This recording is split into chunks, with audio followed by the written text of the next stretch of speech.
Just get a tape recording and, you know, come up doing their number. Really bad. Well, none of them have been, they've all been at least 6 seconds ago. Okay, we'll start with a two-shot. Harrison, I wonder, working in Star Wars, where you're surrounded with so much hardware and special effects and things that you had to imagine, you didn't actually have the setting there. The first time you saw Star Wars, what were some of your thoughts and your reactions? Well, I was delighted, of course, and very proud of the people that created it. Grateful to be a part of it. But did some of it look different from what you had imagined it was going to look? Well, I had no idea of how skillful or spectacular the special effects were going to be. I was surprised by that.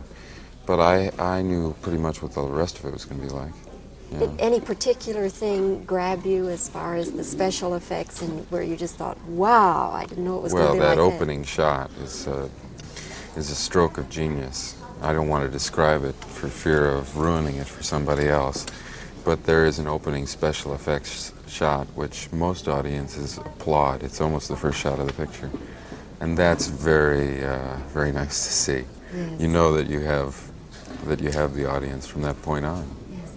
Have you always been a kind of Buck Rogers, Flash Gordon, sci-fi fan? No, I never have. As a matter of fact, I don't think I've ever seen one of those Buck Rogers or Flash Gordon series. Well, now we have something in common, Harrison, because you haven't either. No, I never read that stuff when I was a kid. Neither did I. Never interested me, as a matter of fact. And I've never. Well, George did.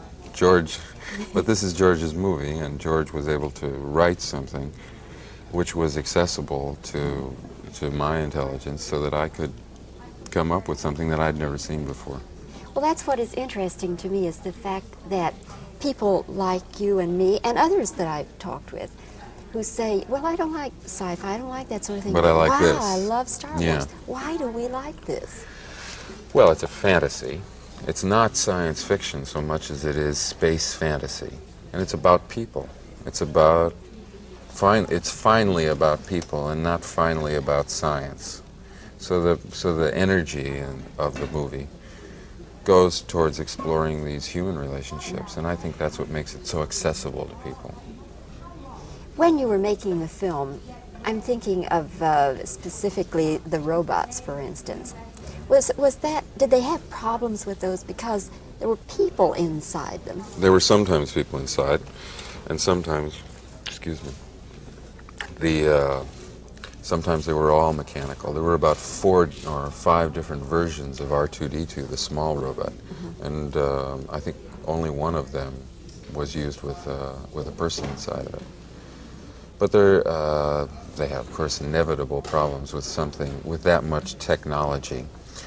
And of course, movies are made under such demands of time and money that it's inevitable that difficulties arise with this stuff. And everything that was being done for the first time.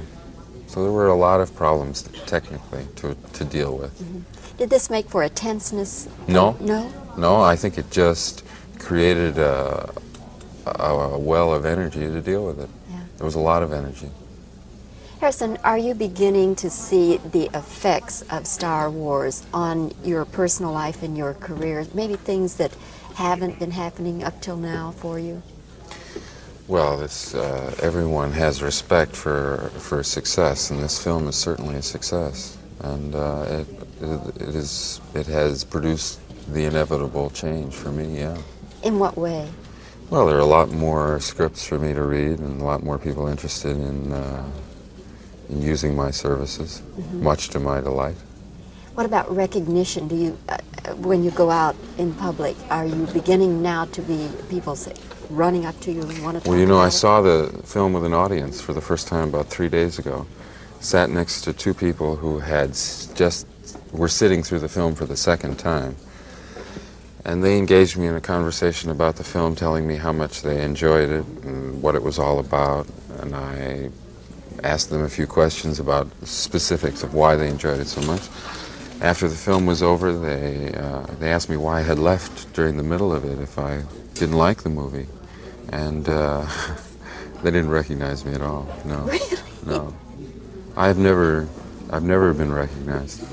In fact, in my early career, I considered that to be sort of a problem, that characters that I played in different movies, it was not acknowledged that it was the same person doing the job. I bet all that's going to change, though. Harrison, thank you so much for talking Thank with you. us It's been today. my It's been pleasure. a pleasure meeting you. And this is Bobbie Wygant at 20th Century Fox Studios in Hollywood. Thank you. Very pleasant. Nice interview. Thank you. My pleasure.